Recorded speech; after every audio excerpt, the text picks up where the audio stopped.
Shalom, selamat pagi anak-anak kelas 10. Untuk pembelajaran IPA hari ini kita akan melanjutkan pertemuan minggu lalu untuk bab 2 terkait dengan materi dan perubahannya. Pada minggu lalu kita sudah belajar terkait dengan wujud materi. Kita mengenal ada zat padat di mana memiliki bentuk dan volume yang tetap. Kemudian zat cair memiliki bentuk sesuai dengan wadahnya tetapi volumenya tetap, dan yang terakhir ada zat gas ya, yang memiliki bentuk dan volume berubah-berubah. Nah, pada hari ini kita materi terkait dengan sifat materi ya. Nah, untuk sifat materi sendiri kita mengenal ada dua sifat. Yang pertama sifat fisika dan yang kedua ada sifat kimia ya. Nah, kita dapat mengenali suatu materi dan membedakannya dari materi yang lain berdasarkan ciri khas atau sifat-sifat materi tersebut ya. Nah, ini pengelompokannya. Sifat fisika itu kita bisa mengenal dari wujud zatnya, warna, kekerasan, kelarutan, daya hantar, kemagnetan, dan titik didih serta titik leburnya. Kemudian dari segi sifat kimia kita bisa melihatnya melalui mudah atau sukarnya zat tersebut terbakar, mudah atau sukarnya membusuk, mudah atau sukarnya berkarat, mudah sukarnya meledak, dan bersifat racun. Oke, kita akan satu persatu. Yang pertama sifat fisika. Nah, sifat fisika merupakan sifat suatu zat yang berkaitan dengan keadaan fisik zat tersebut. Sifat ini sebenarnya dapat kita amati secara langsung dengan menggunakan indera kita, atau bisa kita lihat langsung dengan menggunakan mata kita, tanpa mengubah susunan penyusun zat tersebut.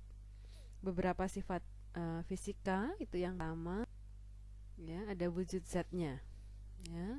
Nah, kalau kemarin kita mengenal wujud zat itu dapat dibedakan menjadi zat padat, cair, dan gas ya. Wujud zat itu dapat berubah dari satu bentuk ke bentuk lainnya akibat pengaruh dari panas ya. Zat padat misalkan dapat berubah menjadi zat cair akibat menerima panas. Sebaliknya, zat cair dapat berubah menjadi zat padat akibat melepaskan panas.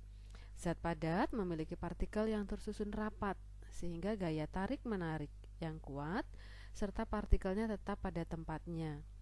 Sedangkan untuk zat cair memiliki jarak antar partikel yang agak berjauhan sehingga gaya tarik-menarik antar partikelnya lemah. Dan gerakan antar partikel dapat berpindah tempat. Demikian pula dengan zat gas di mana memiliki jarak antar partikel yang sangat berjauhan. Hampir tidak ada gaya tarik-menarik dan partikelnya juga bebas. Nah, seperti contoh ini ya. Ini ada zat padat ya. Ini partikelnya sangat berdekatan.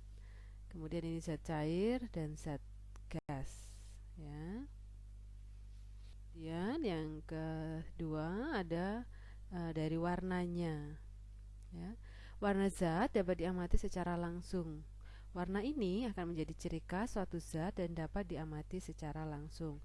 Nah, setiap zat memiliki warna yang berbeda-beda. Misalkan ya, di batu itu ada yang berwarna abu-abu. Kemudian air warnanya bening. Ini misalkan ada balon ya, berwarna orange. Nah, dalam kehidupan sehari-hari kita juga mengenal misalkan ketika kita mengkonsumsi susu itu kan berwarna putih ya. Kemudian karbon ya, karbon itu biasanya berwarna hitam. Aluminium berwarna silver dan emas itu berwarnanya keemasan. Untuk yang ketiga, sifat fisikanya adalah kekerasan ya. Kekerasan adalah ukuran keras lunaknya suatu zat. Kekerasan suatu zat diukur dengan skala Mohs. Intan memiliki kekerasan tertinggi dalam skala Mohs atau 10, sedangkan tok memiliki kekerasan terendah dengan skala 1 ya.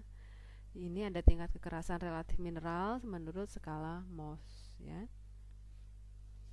Kemudian sifat fisika adalah kelarutan. Kelarutan adalah kemampuan suatu zat terlarut atau solut untuk larut dalam suatu pelarut atau solvent. Pelarut yang digunakan atau umum kita jumpai dalam kehidupan sehari-hari adalah air.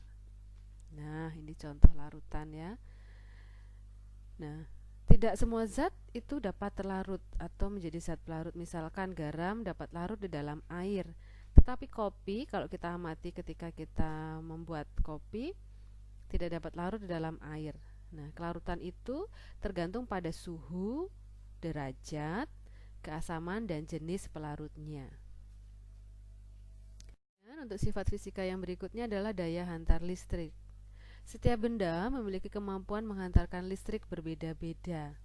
Benda logam umumnya dapat menghantarkan listrik dengan baik, ya. Nah, ini contohnya. Seperti karet, plastik, itu tidak dapat menghantarkan listrik. Benda-benda seperti ini dinamakan isolator, ya. Jadi, benda yang tidak dapat menghantarkan listrik disebut dengan isolator.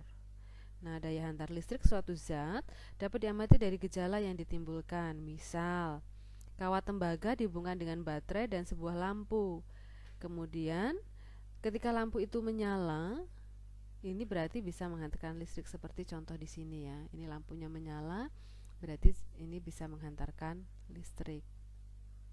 Yang berikutnya adalah kemagnetan. Berdasarkan sifat kemagnetannya, benda digolongkan menjadi benda magnetik dan benda non-magnetik. Nah, ini contohnya. Ketika kita besi, ini kan paperclip, ya, dengan magnet dia akan tertarik, ya. Benda magnetik dapat ditarik kuat oleh magnet, sedangkan benda non-magnetik tidak dapat ditarik oleh magnet. Kemudian ciri untuk sifat fisika adalah titik didih dan titik lebur. Titik didih adalah suhu suatu zat ketika zat itu mendidih, sedangkan titik lebur adalah suhu ketika suatu zat padat berubah menjadi zat cair. Ya, zat memiliki titik didih dan titik lebur yang berbeda-beda. Ini tergantung dari zatnya masing-masing. Titik didih dan titik lebur zat dapat dimodifikasi dengan mengubah tekanan dan menambahkan ketidakmurnian, misalnya garam, ya. Jadi tidak semua zatnya sama. Misalkan air mendidih kapan, suhunya berapa, itu akan berbeda dengan alkohol dan sebagainya. Itu tadi, ini contoh meleleh, ya. Ini air mendidih. Nah, titik atau suhunya berapa ini akan berbeda dengan ketika alkohol yang dididihkan. Ya, itu tadi sifat-sifat. Kemudian sifat kimia. Sifat kimia itu merupakan sifat suatu zat yang berkaitan dengan interaksi antara zat yang satu dengan zat lainnya. Sifat kimia erat hubungannya dengan terbentuknya suatu zat baru, ya. Itu kalau sifat kimia. Nah, apa saja yang masuk ke dalam kimia? Yang pertama adalah mudah sukarnya terbakar, ya. Ada zat itu yang mudah terbakar, misalkan bensin. Ada juga zat yang tidak bisa terbakar, misalkan ini air, ya. Nah, ini contohnya kertas. Kertas itu kalau dibakar akan sangat mudah, tetapi ketika kita membakar air akan sulit. Bahkan air itu bisa digunakan untuk memadamkan kebakaran, ya. Dan yang kedua adalah mudah sukarnya membusuk, ya.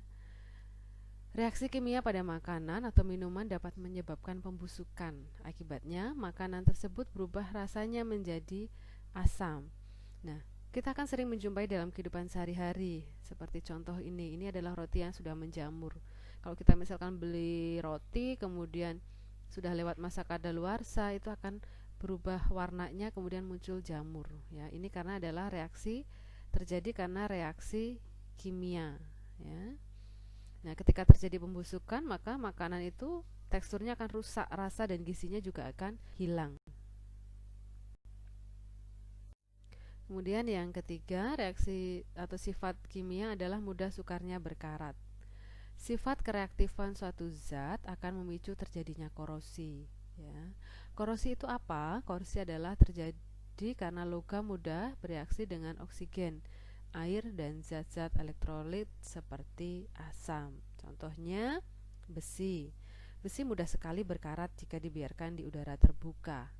Oleh karena itu, untuk konstruksi bangunan jembatan, penggunaan besi biasanya sering digunakan oleh bahan yang lebih tahan dari karat, misalkan baja. Ya, kemudian 4, sifat kimianya mudah sukarnya meledak. Zat-zat yang ada di alam seperti magnesium, uranium, dan natrium, jika terjadi interaksi dengan oksigen, maka akan menimbulkan atau menyebabkan ledakan. Ya. Ledakan suatu zat akan menaikkan suhu dan menghasilkan gas. Tidak jarang ledakan juga dapat membahayakan keselamatan, misalkan petasan atau kembang api. Bahkan beberapa zat-zat kimia ini mudah meledak, jadi tidak kita bisa jumpai dengan sembarangan di pasaran. Ya. Yang terakhir adalah racun. Ya. Terdapat beberapa zat yang memiliki sifat kimia beracun seperti insektisida, pestisida, fungisida, herbisida, dan rodentisida. Ya, zat beracun tersebut digunakan manusia untuk membasmi hama, misalkan untuk membunuh tikus, untuk pertanian dan sebagainya. Ya, tetapi kita harus berhati-hati ketika menggunakan zat-zat tersebut. Oke, ya itu tadi beberapa sifat fisika dan sifat kimia yang kita pelajari pada pertemuan ini. Silahkan dipahami dengan baik, ya.